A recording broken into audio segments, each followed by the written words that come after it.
po ulit doon sa ating mga kababayan sa Mindanao. Hingi lang po kami ng update, Sir Juni. Number one, kung lahat ba ng mga lugar na dating isolated ay napasok at may access na tayo. At kumusta po yung situation sa mga lugar na yun, Sir Juni? Sir Robert, yung una po kasi talaga naging challenge, no, yung munisipyo ng Glan at saka yung doon sa Jose Abad Santos naman sa Davao Occidental. Yung sa Glan po, nagawa na po ito ng paraan, nakakadaan na po, nagsagawa na po ng detour para makarating po, no, by land. Although nauna naman po kasi na nag-iikot na doon, no, pabalik-balik yung ating mga choppers para magdala ng mga relief goods, no, mga food and non-food items. Ganun din yung ating mga RDA na teams at saka yung mga search and rescue. Doon naman po sa Jose Abad Santos, ang isang challenge po kasi ay yung mga heavy equipment na dapat dadalhin, no, kasi hindi pa rin yun makarating, no. Kasi meron pong mga nangyaring landslide doon. Pero karamihan naman po ng mga lugar, no, ay napupuntahan na po at napadalhan na ng mga initial po ng mga pangangailangan doon. Opo. Pakibigyan nyo lang ako ng ideya, Sir Juni. Yung pagka ikaw ba ay lumapag dyan o pumunta dyan, tent city ba ang makikita mo? Yung mga evacuation centers, Ma'am Doris, tent city po kasi tuloy-tuloy pa rin po yung mga nangyayaring aftershock. In fact po, kagabi, merong isang malakas pa po na Opo, aftershock. meron. Opo, yun po ay bandang halos sa ating gabi po, ito po ay yung 5.8 na magnitude po, na nangyari doon sa ganun pa rin sa area, the same area na Sarangani, so tuloy-tuloy pa rin po itong mga aftershocks at sabi po ng DOST FIVOX ay maaari pong magtagal pa ito, ilang araw o baka linggo o yung iba nga daw po ay buwan. So kaya tent city po ang mga evacuation areas natin karamihan. Opo. So yung mga tao po, gusto ko balikan itong tanong na to, partner. Kasi yung una tayo nag-interview, yung ilang araw lang matapos yung malakas na lindol, in shock pa rin yung mga tao. Okay. So, totoo yan. Konting yanig, partner, di ba? Correct. May trauma na Oo, at hindi makabalik ng bahay, hindi makatulog. Medyo meron na po bang kahit konting improvement sa kanila pong, tawag mo doon, partner, mental at emotional na state. Well-being. Well-being. Tama, Ma'am Doris, bukod doon sa mga pangangailangan, sa pagkain at sa mga tents, isa po sa isinasagawa din doon yung psychological first aid. Ito po yung mga mental health and psychosocial services na ibinibigay po. Magkakasama-sama po, merong DOH, meron pong DSWD, meron din pong yung mga barangay health workers, at saka mga local na pamahalaan natin. Kasi tama po kayo, marami po ang nagkaroon nga po, trauma, lalo na mga kabataan, mga bata. So binibigyan po ng psychological first aid. Ito po yung paunang kumbaga mga counseling, at saka yung mga isinasagawa po na para maibsan po itong mga pangamba ng ating mga kababayan. Although we understand po talaga na habang tuloy-tuloy pa kasi yung mga aftershock, ay hindi lang po mga bata, pati mga may edad po at saka yung mga kababayan talaga natin doon, kumbaga wala pong pili, ay yung trauma po talaga. So yun po ang sinasagawa, this is through the health cluster po, na ginagawa natin ay itong mga psychological first aid. Opo. Yung mga bata po, ano ho yung, kumbaga, hindi naman particular. Partner, yung effect sa kanila at kumusta sila, paano po yung coping mechanism nila ngayon, partner, di ba? Sa school, wala pa rin. Tama po, meron na pong mga areas na nagsagawa na po ng mga klase, through alternative learning system, and then yung iba naman ay yung may mga child-friendly spaces. So kasama po yun doon, hindi agad balik, kung kahit may balik eskwela na ay yung kumbaga yung mga pag-aaral na kaagad ang yung mga lessons, kundi inuuna po ito ng mga psychological first aid, para at least maka-cope up muna yung mga kabataan natin, and then marami din pong mga isinasagawa, yung mga health workers natin, para nga po masagawa itong psychological first aid. Opo. Nung isang araw sabi, hindi naman partikular, ang tipikal na sakit na naitatala ay yung sa respiratory. Tumaas po ba o nabawasan na o kumbaga ay na-manage naman, nako-contain? Sa ngayon, Ma'am Doris, no, wala akong datos kung tumaas or bumaba no, yung mga kasong ito. Pero sa pakikipag-usap po at koordinasyon natin sa health cluster sa pangunguna po ng Department of Health, no, kasi sila po ang nagtutugon no, dun sa mga Opo. pangangailangang medical. No, kasi kasama po bukod doon sa respiratory, ang isa din kasing binabantayan ano, ay yung mga sa may kinalaman po no, sa inuming tubig, no, like yung diarrhea, no, isa po yun sa binabantayan, no, kasi nga po dahil affected din yung mga water supply, yung mga utilities, no, kaya namimigay din po nung mga bukod sa gamot, no, ay yung mga pangunang lunas, no, para dun sa mga karamdaman nila na pagdating sa water related at saka yung sa respiratory. Opo, Sir Juni, nabanggit mo yung tubig. Kumusta nga po pala ngayon ang supply ng tubig, yung kuryente, and of course yung communication, linya ng komunikasyon dyan po sa Mindanao, na ayos na po ba? Kasi di ba several days talaga ang hirap makahanap ng connection sa kanila. Yung sa water supply po, no, isa yun sa hirap kasi kasama syempre yung mga distribution, no, yung mga tubo, no, mga pipes at saka distribution. So hirap po ito, no, lalo na para dun sa inuming tubig. So ang ginagawa po, meron na namimigay po no, ng mga water na mga filtrated, no. Tapos yung Office of Civil Defense po, no, kasama din yung ibang mga ahensya at mga lokal na pamahalaan. Meron pong mga tulong po na mga water filtration equipment, no, para po makapaglinis ng tubig, no, na pwedeng inumin. So kami po sa OCD nagpadala po ng team doon, no, para po doon sa mga water filtration equipment. Ganon din po yung iba't ibang mga ahensya, no, both private and the government sector ay meron po mga water filtration system na ipinadala po doon. Yung linya naman po Sir Robert ng kuryente, no, karamihan po ng mga linya ng kuryente, no, major ones ayon po sa DOE ay naibalik na po except doon sa mga heavily damaged, no. We will see kung ano yung datos nila doon, pero so far sa kahapon parang may binabanggit pa po na 5 area na wala pa pong kuryente.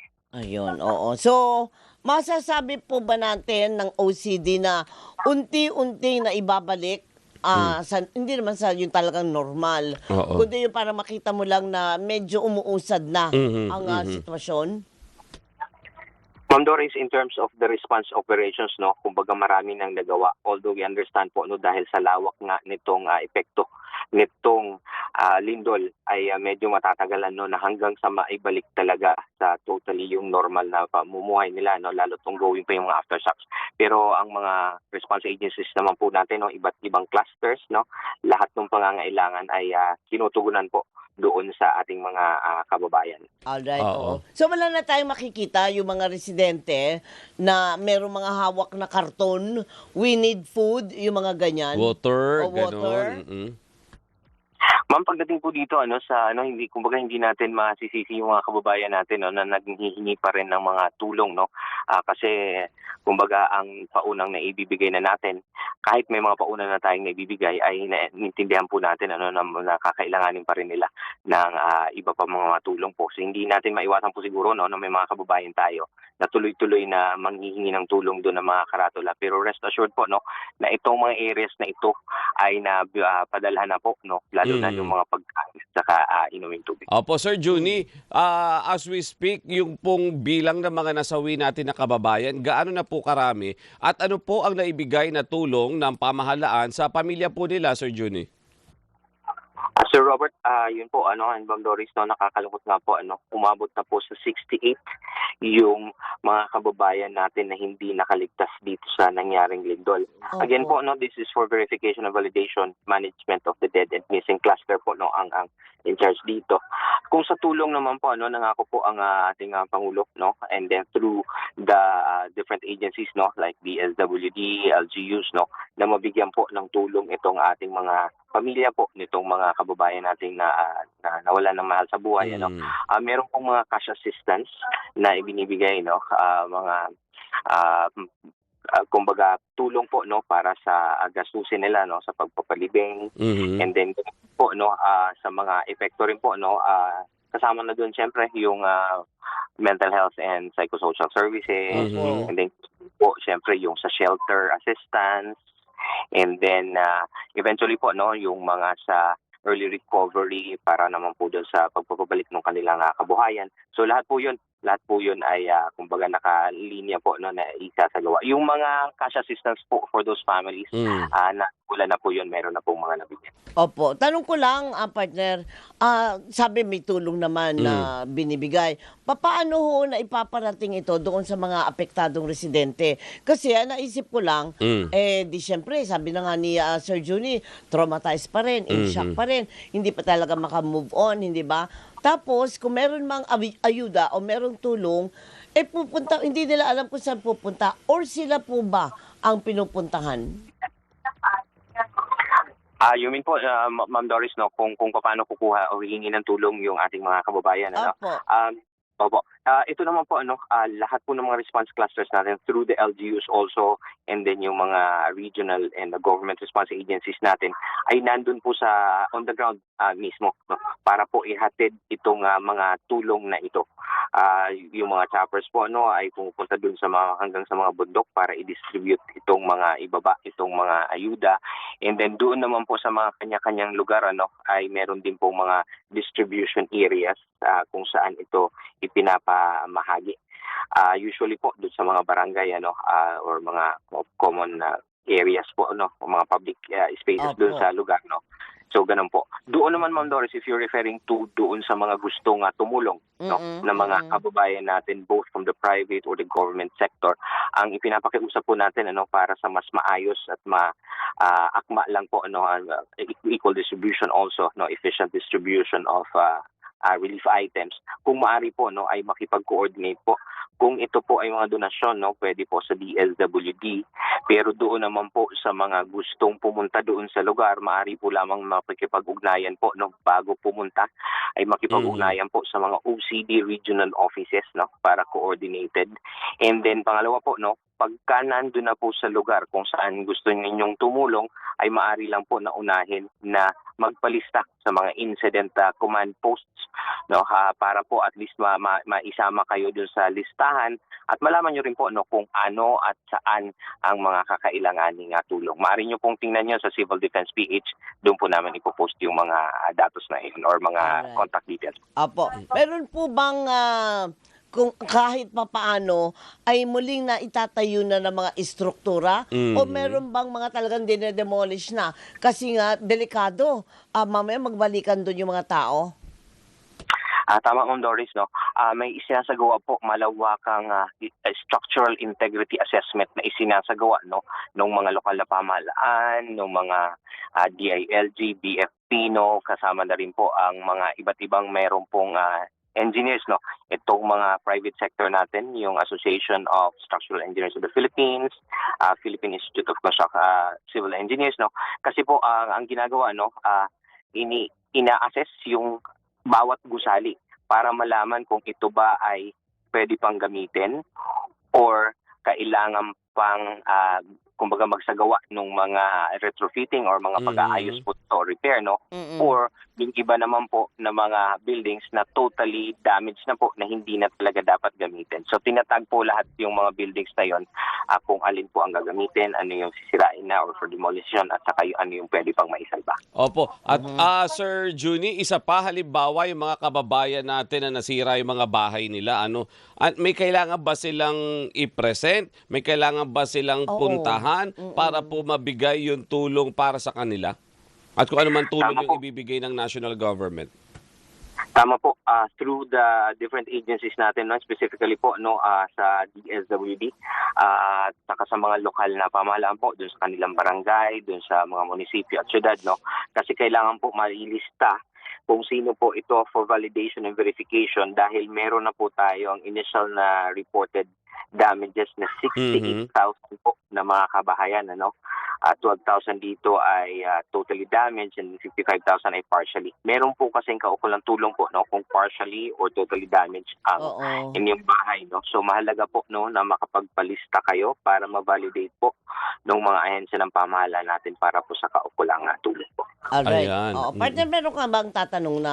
Oo. Kasi partner, attorney tuloy, Sir Juni, Okay. importante po na sa kagaya ng mga ganitong pagkakataon, nakita natin kung gaano kagaling yung mga teacher. Tama. Nasanay sila Nakita because natin, of earthquake drill. Tama. Di ba? Oo. Alam nila kung ano na yung gagawin nung nangyari, kaya mas na-control yung mga takot ng mga bata. Totoo. Ang OCD daw po may nakaschedule ulit na earthquake drill, Sir Juni. Tama, Panyero. Ay, Robert pala. Ngayon pong sa Huwebes po, June 18, sa ganap na alas 9 ng umaga, sabay-sabay po ulit tayo na magsasagawa ng duck, cover, and hold and beyond. Ang ini-emphasize na po natin, and beyond. Kasi habang mahalaga po na dapat nagsasanay tayo palagi ng mga duck, cover, and hold, alam natin eksakto anong gagawin kung nasaan tayo, pero marami pa pong dapat din gawin ng mga paghanda, katulad nung paano mag-evacuate pagkatapos ng lindol, saan pupunta doon sa na open space, ano yung mga dapat bitbitin, ano yung dapat na suot. So napakahalaga po na ini-ensayo natin ito. Sa OCD po ang sinasagawa natin every quarter, pero tama po kayo, matagal na itong nagsimula doon sa mga eskwelahan. Kaya alam po ng mga guro at saka mga estudyante po kung anong gagawin. So mahalaga rin po na lahat tayo kasabay na nagsasanay dito, dahil lahat naman tayo, halos buong Pilipinas ay exposed sa bantang panganib ng lindol. So sabay-sabay po tayo ulit, June 18, araw ng Huwebes, alas 9 ng umaga, para po dito sa ating isasagawang nationwide simultaneous earthquake drill. Opo. So, nasanay na po ba o needs improvement pa rin, Sir Juni? Siguro po, needs improvement talaga kasi ito, kahit nasanay ka na, pero pag hindi naman laging ginagawa, maaari pong, makalimutan. Or mahalaga din po, na dapat nagsasanay tayo sa iba't ibang lugar kung nasan tayo. Halimbawa, ordinaryong mamamayan po, syempre, nasa trabaho. So, kailangan nasanay ka doon sa trabaho kung anong gagawin. Kung nandun naman sa bahay, kailangan nasanay din po lahat ng miyembro ng pamilya. So lahat po ito ay dapat palagian po talagang sinasanay, maging muscle memory at maging bahagi na nga po ng araw-araw na pamumuhay. Tama. At importante po ay nagpa-participate tayo at Correct. sineseryoso po natin yung itinuturo sa atin sa mga ganyang pagkakataon para po alam na natin yung gagawin natin. Hindi tayo yung nakikigulo pa, di ba? Correct. Pag biglaan nangyari yun. Ay, dagdag ko lang, partner, yung pong earthquake drill, sabi mo nga, Panyero, Robert, ay importante. Yung iba naman po, excited sumali, excited mag-practice. Alam mo kung bakit? Nagse-selfie, nagba-vlog. Ay, hindi po ganun. Mali. O kaya ba nag-evacuate? Alam mo, Mare, Ayan, ito pa sinabi. Wag po ganun. Seryosohin natin, ha? At saka yung mga safety officers natin, pakikinggan po natin Correct, yan, ha? correct. Importante yan. For the meantime, Sir Juni, attorney, baka sabihin, tawagin ko na naman Ate TY. Ate TY, period. Bagay naman eh. Sir Juni Castillo, maraming salamat po. Salamat po, sir. Maraming salamat po. Happy Tuesday! Si Sir Judy Castillo, ang tagapagsalita po ng Office of Civil Defense o OCD. Partner. Partner. Batiin ko lang sana yung aking sige. mag-asawa na dentista na paborito ko. Si Dr. Jennifer at Jonas Anyo Nuevo. Doc Jonas, babalik ako sa iyo. Kailangan kong patasahan yung pangil ko. Pangil talaga. Bawal yan. Bawal. Good Wag morning. daw Nakikinig pangil. sila lagi. Ay, good morning. Maganda po ba yung ngiti ko, Doc? Kailangan daw nga tasahan yung pangil. Oo. Batiin din natin, partner, na magandang umaga. Ito ang aking mga relatives. Oh, nice. Ang mga